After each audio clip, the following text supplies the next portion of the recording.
할렐루야. 오늘도 말씀 속에서 우리를 찾아오시는 하나님 만날 수 있기를 축복합니다. 우리나라 근현대사를 돌이켜볼 때에 크고 작은 위기가 많이 있었습니다. 그런데 아직도 그 후유증이 남아있는 것이 하나 있는데요, 지난 1997년에 외환위기입니다. 소위 IMF로 불리는 그러한 일이었죠. 기업이 줄도산하고 자영업자가 몰락하고 근로자들이 해고를 당하고 실업자 신세가 되고 가게가 파탄나고 결국 이 모든 걸 견디지 못하고 스스로 목숨을 끊거나 노숙인으로 전락한 사람들이 많아졌습니다. 감사하게도 전 국민이 금모으기 운동을, 이런 캠페인을 통해서 잘 이겨내기는 했습니다만은 사실 두 번 다시 겪고 싶지 않은 일이기도 합니다. 그런데요, 사실 앞으로도 언제라도 이런 위기는 우리가 마주할 수 있습니다. 어쩌면 지금도 위기일 수 있습니다. 그렇다면 이런 때 저와 여러분, 우리 그리스도인은 어떤 사람이어야겠습니까? 바울의 권고를 무시하고 항해했던 알렉산드리아호 유라굴로라는 광풍을 만나서 갈 바를 알지 못하고 이리저리 표류하고 있습니다. 그토록 소중히 여겼던 배 안에 여러 짐들, 또 항해하는 데 꼭 필요했던 기구들, 심지어 그것 때문에 항해를 했는데 배 안에 곡물, 밀까지 바다에 버려야 되는 일이 있게 됐어요. 하지만 그래도 나아진 건 없고 점점 더 죽음의 그림자가 드리워지기 시작합니다. 여러 날 해도 별도 없고 풍랑은 그대로고 급기야 누가는 구원의 여망마저, 다시 말해서 살 그 어떤 소망이라고는 하나도 남지 않았다고 말하고 있어요. 안타깝게도 이 배의 책임자였던 백부장도 선장도 할 수 있는 게 아무것도 없어요. 사람의 힘으로는 어찌할 수 없는 그런 상황이기 때문이죠. 어쩌면 그들 먼저 살기 위해서 애썼는지도 모릅니다. 실제로 우리가 다음 이제 본문에 보면은 육지가 가까워지니까 사람들이 구명보트를 내려서 자기 살겠다고 먼저 도망했던 이들도 있어요. 지난 IMF 때 국가적인 위기를 제대로 관리하지 못했던 정치 지도자들이나 배 전체가 침몰해 가는데도 그래도 나부터 살아야 되겠다 그렇게 했던 사람들처럼 말이죠. 자, 그런데 여러분, 이때 그들 가운데서 외치는 한 사람이 있습니다. 바울입니다. 누가는 이때 바울이 그들 가운데 서서 외쳤다라고 말해요. 여러분, 서서 말하기 위해서는 일어서야 되겠죠. 아시다시피 지금 배 안에 있는 사람들 어쩌면 다들 두려워서 너무나 걱정돼서 자포자기 상태로 배 한쪽 구석에 웅크리고 있거나 아니면 여러 날 먹지도 못했고 기력도 없고 배 갑판 위에 널브러져 있거나 그랬을 거예요. 바울도 예외는 아니었겠죠. 근데 그 가운데서 바울이 일어섭니다. 모두가 절망 가운데 체념하고 있는 그때, 살 소망이 전혀 보이지 않던 그때 죄수의 한 사람에 불과했던 바울이 일어섭니다. 그리고 희망의 메시지를 외치죠. 안심하고 두려워하지 말라고 합니다. 그리고 그 메시지 때문에 배 안에 사람들이 다 살게 돼요. 여러분, 그렇다면은 역시나 지금 우리가 사는 이 세상, 어둠의 그림자가 절망의 기운만 가득한데 이런 세상에서, 이런 위기 속에서 일어나야 할 이들이 누구이겠습니까? 외쳐야 될 메시지가 무엇이어야겠습니까? 결론부터 말씀드립니다. 우리 그리스도인이 일어나야 하는 줄 믿습니다. 왜냐하면요, 우리 그리스도인은 이 세상 속 하나님의 파수꾼으로 우리를 세우셨기 때문이죠. 희망을 잃고 신음하는 이들을 위한 하나님의 위로자로 세워주셨기 때문인 줄 믿습니다. 저와 여러분들이 일어설 때, 저와 여러분이 일어설 때 우리의 가정이, 우리의 직장이, 일터가, 공동체가, 이 사회가 일어나게 될 줄로 믿습니다. 우리가 외칠 때에 죽어가는 이들에게 생명을 주게 될 줄로 믿습니다. 여러분, 그렇다면은 일어나 외쳐야 될 그 메시지 무엇일까요? 바울이 외쳤던 메시지는 아주 단순했어요. 안심하라는 거였어요. 안심하라. 2번이나 반복하고 있어요.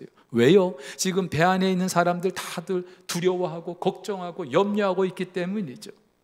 물론 너희들이 내 말을 듣고 출항하지 않았으면 지금 이런 일은 없지 않았을 거냐 하면서 자기 말을 듣지 않은 것을 책망하기도 합니다. 하지만 여러분, 지금 바울은 무엇 때문에 이런 위기가 찾아왔는지 그 시비를 다투지 않아요. 지금 그게 중요한 게 아니에요. 바울이 외쳤던 메시지는 22절, 내가 너희를 권하노니 이제는 안심하라. 너희 중 아무도 생명에는 아무런 손상이 없겠고 오직 배뿐이리라. 그렇죠? 배 안에 있는 사람들 아무도 죽지 않는다. 걱정하지 말아라. 예? 여러분 한번 생각해 보세요.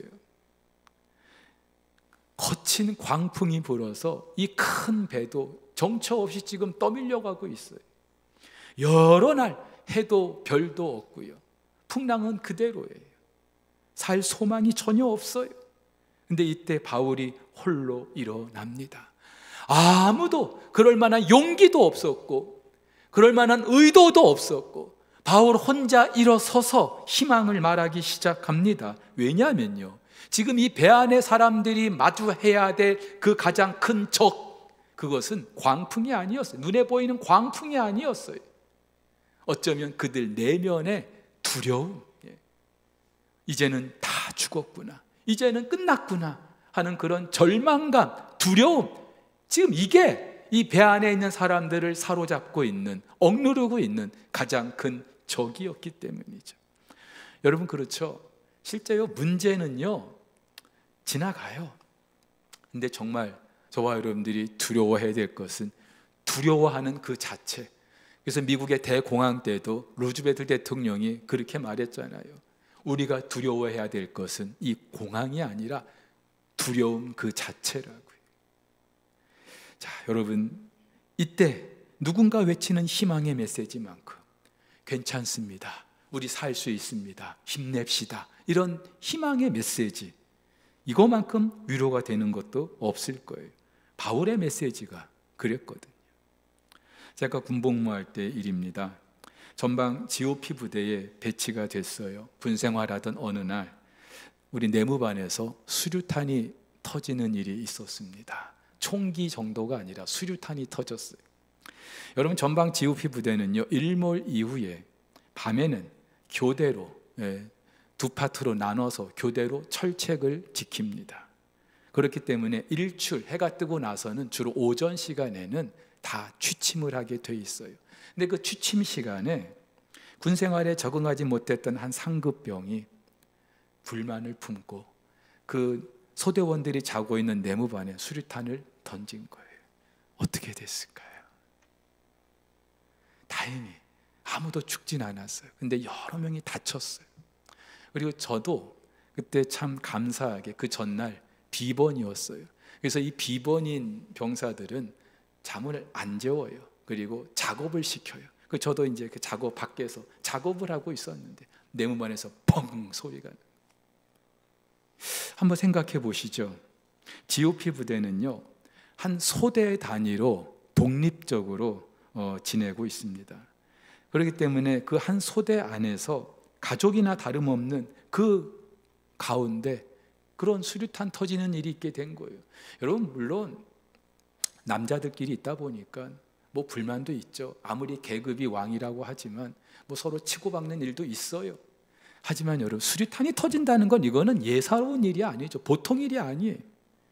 상급 부대에서도 그 철책 근무를 하는 그 부대에 여러 명이 다치고, 또 한 소대에서 그런 일이 있었기 때문에 그 소대에게 철책 근무를 맡길 수가 없었을 거예요. 그래서 그 소대 전체가 사단 휴양소로 즉시 이렇게 이송이 됩니다. 휴양소로 옮겨져서 대기하고 있는 중에 헌병대가 와서 한 사람씩 불러내서 조사를 시작하는 거예요. 뭐 근무도 안 서고 작업도 하지 않고 몸은 편했어요. 그런데 마음은 지옥 같았어요. 여러분 한번 생각해 보세요. 같은 소대 안에서 서로 한솥밥 먹는 그 소대 안에서 그런 일이 있게 됐어요. 그리고 이제 어떻게 될지 몰라요. 얼마나 두려웠을까요? 얼마나 놀랐을까요? 앞으로 어떻게 될지 얼마나 걱정이 됐을까요? 근데 그때 제 안에 그런 감동이 생겼어요. 당시 계급이 일병이었습니다. 여러분, GOP 부대에서는 군기가 너무 셌기 때문에 일병 정도는요 계급도 아니에요. 근데 그때 제 안에 어떤 감동이 있었냐면은, 그래도 그리스도인 아닙니까? 목사가 되겠다고 한 사람 아닙니까? 뭔가 이들에게 정말 위로와 희망의 메시지를 주고 싶었어요. 그래서 벌떡 일어나서 손을 들고 얘기했습니다. 일병 최문식, 소대를 위해서 기도해도 되겠습니까? 누구도 싫다고 하는 사람이 없었어요. 평상시 같았으면 앉아 임마 그랬을 텐데 누구도 싫다는 사람이 없었어요. 그리고 그날 뜨겁게 기도를 해 주었어요. 물론 그리고 나서 그 소대원 전체가, 사단 전체에 다 뿔뿔이 흩어져 버렸어요. 이런 소대 같이 모아놔서는 안 된다 그랬겠죠.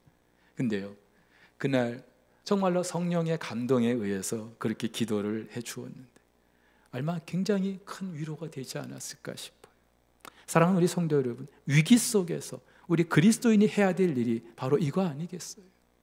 똑같이 나도 죽겠다, 못 살겠다, 이제 우리 끝났다, 그거는요 하나님이 누군지 모르는 사람들이나 하는 일이고, 우리 그리스도인들은요 그런 위기 때 우리는요 아닙니다. 우리에게는 희망이 있습니다. 그것을 외쳐야 될 줄로 믿습니다. 근데 여러분, 이게 아무리 위로와 희망의 메시지라고 해도 근거가 있어야 되잖아요. 아무런 근거도 없이 그럴 수 없잖아요. 이를테면은 뭐 이제 일기예보에 따르면 이 풍랑이 곧 거칠 거라고 합니다. 아니면 저 구조선이 출발했다고 합니다. 뭔가 근거가 있어야 되는데 바울의 말에는 아무런 근거도 없어요. 무엇보다도 배 백부장도 아니잖아요. 선장도 아니잖아요. 그저 죄수의 한 사람에 불과하잖아요. 여러분 같으면 이런 바울의 말을 믿을 수 있겠어요? 신뢰할 수 있겠어요? 도대체 바울이 이렇게 말했던 근거가 뭘까요? 메시지의 출처가 분명합니다. 23절, 내가 속한 바 곧 내가 섬기는 하나님의 사자가 어젯밤에 내 곁에 서서 말씀하셨다. 그렇죠. 하나님의 사자, 하나님의 천사라는 말이죠. 천사는 하나님의 대리인이에요. 하나님이 말씀하셨다는 거예요. 그 광풍이 있는 그 바닷속에서 하나님이 바울을 찾아와서 직접 말씀해 주셨다는 거예요. 이것만큼 확실한 출처가 어디 있겠어요? 메시지의 내용입니다. 24절, 네가 가이사 앞에 서야 되겠고 또 하나님께서 너와 함께 항해하는 자를 다 너에게 주셨다. 그렇죠. 지금 바울은요 로마의 황제에게 재판을 받기 위해서 가고 있어요. 근데 지금 바다 한가운데서 죽게 생겼어요. 바울도 예외가 아니에요. 근데 하나님이 바울을 찾아와서 하시는 말씀, 바울아 너 안 죽어. 너 가이사 앞에 서야 될 거야. 너뿐만이 아니라 이 배 안에 있는 사람들도 다 살게 될 거야. 마지막으로 중요한 게 있죠. 메신저, 전하는 자의 확신입니다. 여러분, 아무리 그 메시지 출처가 또 그 내용이 확실해도 전하는 사람이 확신이 없으면 아무 소용 없어요. 이를테면은 집안에 누군가 암 환자가 있어요.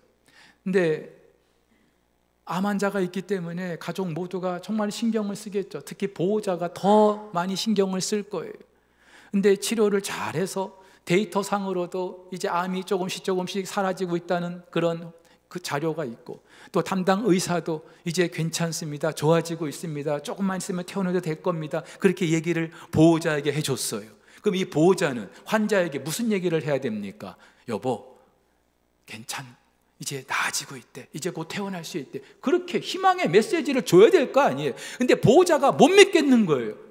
글쎄 의사는 그렇게 얘기하는데 글쎄 말이야, 그렇게 나는 못 믿겠어. 확신이 없어.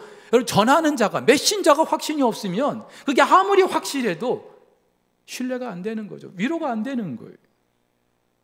근데 바울은 다르죠. 25절 우리 한번 같이 읽어볼까요? 시작. 그러므로 여러분이여 안심하라. 나는 내게 말씀하신 그대로 되리라고 하나님을 믿노라. 할렐루야. 바울은요 자기에게 말씀해 주신 그 메시지를 믿었어요. 아니, 그 메시지를 믿은 게 아니라 자기에게 말씀해 주신 그 하나님을 신뢰했습니다. 여러분, 바울의 이런 확신은 어디서 온 걸까요? 어디서 온 걸까요?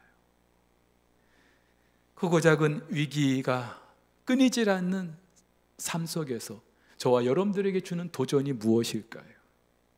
위기 속에서 우리 그리스도인이 해야 될 일이 무엇일까요? 오늘 두 가지로 좀 나눠볼게요. 첫 번째는요, 삶의 위기가 아니라 하나님을 두려워해야 될 줄로 믿습니다. 복음서를 보면은 예수님의 제자들이 탄 배가 갈릴리를 지나는 중에 큰 풍랑이 만나게 돼요. 그 갈릴리도 가끔씩 그런 돌풍이, 헬몬산으로부터 내려오는 그 돌풍이 있었기 때문에 엄청난 광풍이 있었거든요. 갈릴리에서 평생 잔뼈가 굵었던 베드로를 비롯한 그 제자들도 어찌할 수 없는 그런 광풍이었어요. 그래서 성경 보면 그들이 두려워했다고 그랬어요. 근데 이때 마침 예수님은요, 무태 계셨어요. 기도하고 계셨어요. 근데 제자들이 그렇게 고생하는 걸 알게 되셨어요. 그러자 예수님께서 그 제자들에게 다가가십니다. 어떻게 해요? 바다 위를 걸어서. 여러분, 지금 풍랑이 문제가 아니에요. 제자들은 웬 사람이 바다 위를 뚜벅뚜벅 걸어서 오는 거예요. 유령인가 싶었다겠죠. 더 놀랐겠죠. 근데 이때 예수님 뭐라고 말씀하셔요? 안심하라, 안심하라, 내니 두려워 말라. 오늘 바울이 했던 말과 똑같은 말씀을 하셨어요. 여러분, 바울이 왜 두려워하지 말라고 했을까요? 왜 예수님은 안심하라고 말씀하셨을까요? 하나님이 어떤 분인지 알면은 그 어떤 위기도, 그 어떤 고난도 두렵지 않기 때문인 줄 믿습니다. 여러분, 이건 공식이에요. 공식이에요. 우리 삶에 이런저런 위기, 고난 수없이 찾아옵니다. 그때마다 우리는 어떻게 할까? 염려하고 걱정하고 두려워하고 절망 가운데 빠질 때도 있어요. 근데 여러분, 하나님을 여러분들이 두려워하면은, 하나님이 어떤 분인지 알면은 그 앞에서도 우리는 안심할 수 있는 줄 믿으시기를 바랍니다. 제자들이 광풍 앞에서 두려워했던 이유가 뭐예요? 예수님이 누군지 몰랐기 때문이죠. 하나님의 아들 몰랐기 때문이죠. 그래서 예수님 뭐라고 말씀하셔요? 안심하라. 내니 두려워하지 말라. 여러분, 내니 복음서를 보면은 예수님 당신이 어떠한 분인지 명확하게 말씀해 주셔요. 헬라어로 에고 에임이라고 하는 나는 나다. 근데 여러분, 이게요, 출애굽기 3장에서 하나님이 모세를 만나서 말씀해 주셨을 때와 똑같은 말씀이에요. 모세를 만나서 나는 스스로 있는 자다. I am who I am. 나는 나다. 그렇죠. 여러분, 하나님은 그냥 하나님이에요. 하나님을 뭘로 우리가 비유할 수 있겠어요? 나는 나다. 내니 두려워하지 말라. 근데 제자들이 이 예수님이 누군지 몰랐던 거죠. 그래서 광풍이 두려웠던 거예요. 오늘 저와 여러분들도 마찬가지예요. 그 무엇 때문에 지금 두려워하고 계십니까? 염려하고 계십니까? 고치지 못할 병에 걸리셨습니까? 해결하지 못할 재정적인 문제가 있습니까? 앞날이 불투명하기 때문입니까? 아니요. 당장은 그것 같은데 아니요. 정확히 말씀드리면 믿음이 없기 때문이에요. 어떤 믿음? 내가 섬기는, 내가 속한 바, 내가 섬기는 그 하나님이 어떤 분인지 모르기 때문이에요. 하나님이 어떤지 모르기 때문에 그저 우리는 눈앞에 광풍이 무서울 뿐인 거예요. 사랑하는 우리 성도 여러분, 여러분 지금 뭘 믿고 계십니까? 뭘 신뢰하고 계십니까? 무엇이 있으면 여러분들 안심이 될까요? 통장에 좀 돈이 넉넉하게 있으면 안심이 될까요? 아니면 건강 진단을 받았는데 오래 못 산다고 하는데 그 병을 낫게 되면은 여러분들이 안심할 수 있을까요? 여러분의 자녀들이 척척 좋은 학교 가고 좋은 직장에 취업하고 그러면 좀 안심이 될까요? 네, 여러분, 성경은 분명히 말하고 있어요. 이 땅의 모든 것들은 다 지나갑니다. 다 지나가는 거예요. 영원한 게 없어요. 근데 우리는 다 지나가 버리는 그것 붙들고 이거 없으면 어떡할까 싶은 거예요. 그래서 하나씩 둘씩 그것이 사라져 갈 때 건강도 사라지고 물질도 사라지고 명예도 사라지고 그때마다 우리는 두려운 거예요. 어떡할까? 사랑하는 성도 여러분, 무엇을 믿어야 될까요? 영원하신 하나님, 온 우주 만물의 주인이신 하나님, 끝까지 신뢰할 수 있기를 주의 이름으로 축복합니다. 사실요, 나를 두렵게 하는 그 무엇도 하나님 앞에서는 아무것도 아니에요. 실제로 예수님께서 제자들을 두려워하게 했던 그 광풍을 꾸짖으시죠. 바다야 잠잠하라. 어떻게 됐어요? 잠잠해졌어요. 그 성난 파도가 잠잠해졌어요. 누가 주인이에요? 오늘 알렉산드리아호가 만난 이 광풍도 우연히 만난 게 아니에요. 물론 이 시기 광풍이 자주 일어요. 그러나 지금 이 배가 만난 이 광풍은 분명한 하나님의 뜻과 섭리 가운데 있는 거예요. 하나님의 통제 아래 있는 거예요.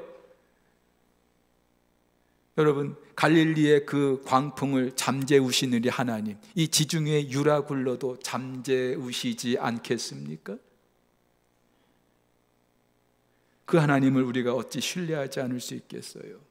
그래서 여러분, 삶의 위기가 있을 때, 고난이 있을 때, 문제가 있을 때 그 문제 해결하려고 우리가 애를 쓰죠. 이 사람 저 사람 만나고 밤에 잠 못 이루고 어떻게 하면 이거 해결해 볼까? 여러분, 근데 그것보다 더 우선적으로 하셔야 될 일이 있는데, 하나님이 어떤 분인지 여러분 목숨 걸고 하나님이 어떤 분인지 알아갈 수 있기를 주의 이름으로 축복합니다. 하나님이 어떤 분인지 알면은 그 어떤 위기도 고난도 아무것도 아니기 때문이에요. 하나님이 알려면 어떻게 해야 돼요? 도리 없죠. 말씀을 묵상해야 돼요. 읽어야 돼요. 저라고 이제까지 살아오면서 그런 크고 작은 위기 없었을까요? 그런데 그때마다 제가 했던 게 있어요. 진짜 목숨 걸고 했던 게 있어요. 말씀이에요. 몸부림치면서.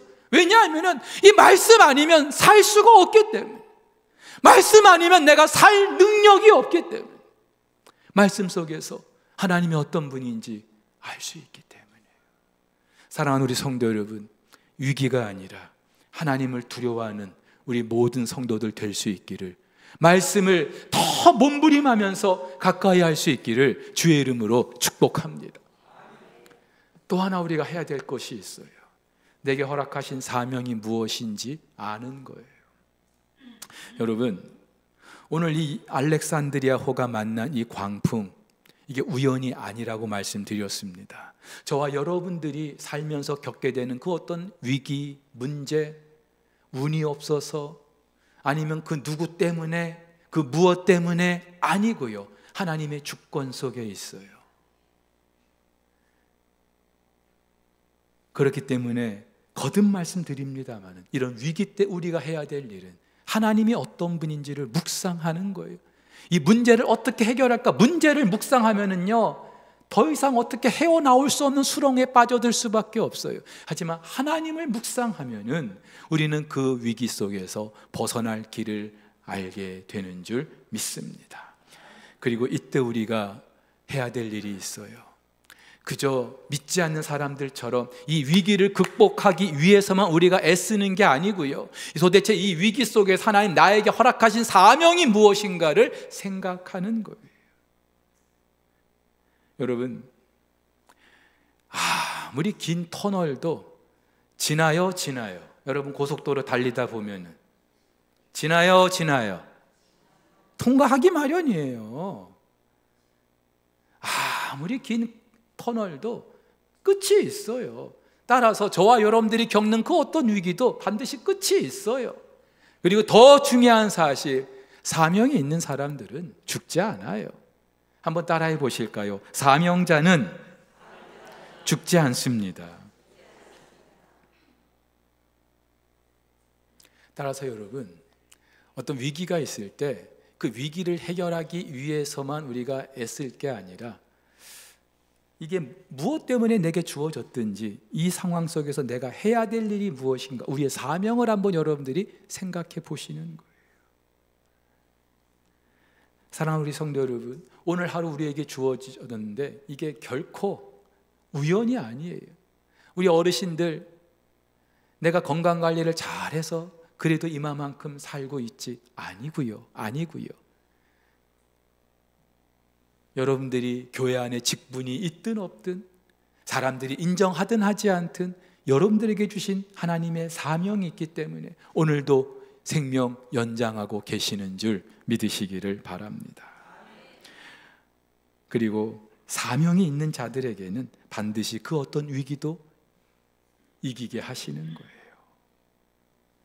오늘 24절에 바울에게도 말씀하시죠. 바울아, 두려워하지 말아라. 네가 가이사 앞에 서야 될 것이다. 가이사 앞에, 황제 앞에 서야 될 거야. 그러니까 너 여기서 안 죽어, 이 말이거든요. 근데 여러분, 이게 처음이 아니죠. 지난 23장 예루살렘에서도 우리 주님께서 바울을 찾아가셔서 똑같은 말씀을 하셔요. 그날 밤에 주께서 바울 곁에 서서 이르시되 담대하라. 네가 예루살렘에서 나의 일을 증언한 것 같이 로마에서도 증언하여야 할 것이다. 여러분, 예루살렘에서 바울을 만나 주셨던 그날 밤 어떤 밤이었어요?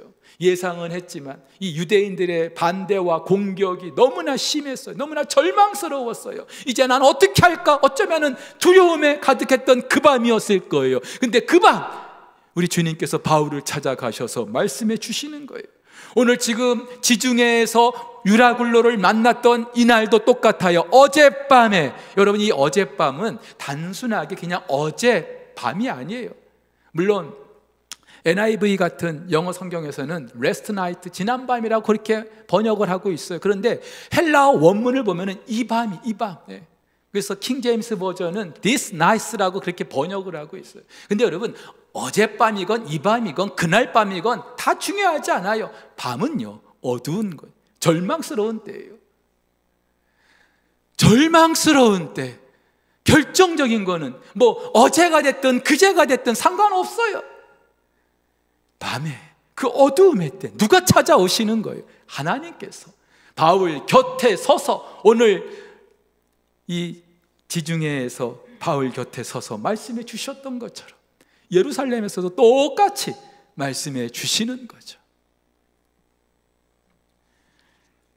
그러면서 바울에게는 사명이 있다는 사실을 일깨워 주십니다. 여러분, 그렇다면은 좀 어떤 위기가 있을 때 적어도 우리 그리스도인들은요, 나 안 죽어 까짓 거 뭐 이런 위기가 나를 죽게 만들어? 안 죽어. 배짱을 좀 가지세요. 용기를 좀 가지세요. 왜냐하면요, 사명자는 죽지 않기 때문인 줄 믿습니다. 따라서 그 어떤 환난과 고난이 있다 해도 두려워할 필요가 있어요? 없어요. 할 일이 있다면, 사명이 있다면 하나님 반드시 그 사명을 감당하게 주실 줄 믿습니다. 그래서 시편 기자가 뭐라고 외칩니까? 내가 죽지 않고 살아서 여호와의 행사를 선포할 것이다. 사형 선고 받은 분들 계십니까? 한번 당당하게 하나님 앞에 외쳐보세요. 내가 죽지 않고 살아서. 파산 선고 받으신 분들 계십니까? 죽지 않고 살아서 하나님의 행사를 선포할 것입니다. 외쳐보세요. 여러분에게 주어진 사명을 한번 다시 생각해 보세요. 죽지 않으려고만 할 것이 아니라 내게 허락하신 사명을 한번 생각해 보세요. 여러분, 저와 여러분들에게는 바울이 전했던 그 메시지처럼 분명히 외쳐야 될 메시지가 있어요. 복음이죠. 세상을 살게 하는 거 복음이죠. 그래서 우리가 예배 마치고 이제 끝날 때마다 항상 외치는 게 있어요. 십자가 복음만이 세상을 살립니다. 여러분 믿으십니까? 할렐루야. 그렇다면 우리가 먼저 확신해야죠. 우리는 세상의 그 위기 속에서 일어나야 되는 사람들이고, 똑같이 움츠러서 걱정하고 염려하고 죽을까 싶어서 그렇게 널브러져 있는 게 아니라 일어서야 되는 사람들이고, 무엇보다 우리가 일어서야 되는 그 이유는 우리에게 이 메시지가 있기 때문에, 이 복음이라는 메시지가 있기 때문에. 그래서 바울이 뭐라고 고백합니까? 내가 복음을 부끄러워하지 않노. 왜냐하면요, 당시 사람들은 복음을 부끄러워했거든요. 근데 지금도 마찬가지예요. 복음으로 구원 받았는데도 어쩌면 우리들도요, 예배당 문을 나서는 순간부터 부끄러워지는 거예요. 내가 그리스도인인 게 부끄러워지는 거예요. 감추고 싶은 거예요. 이런 우리가 어떻게 외칠 수 있겠습니까? 복음이 세상을 살리는 길이라고 어떻게 우리가 외칠 수 있겠어요? 사랑하는 우리 성도 여러분, 그 어떤 위기가 있다 할지라도 하나님이 어떤 분인지 알면은 더 이상 그 위기가 두렵지 않은 줄 믿습니다. 무엇보다도 그 위기 속에서 내게 허락하신 사명이 무엇인지 안다면 우리는 그 위기와 함께 사라져 버리는 존재가 아니라 그 위기를 넉넉하게 이겨내는 사람이 될 줄로 믿습니다.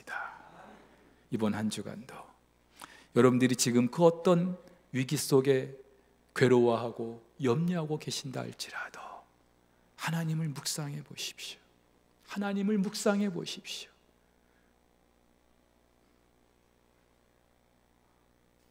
목숨 걸고 말씀을 묵상해 보십시오.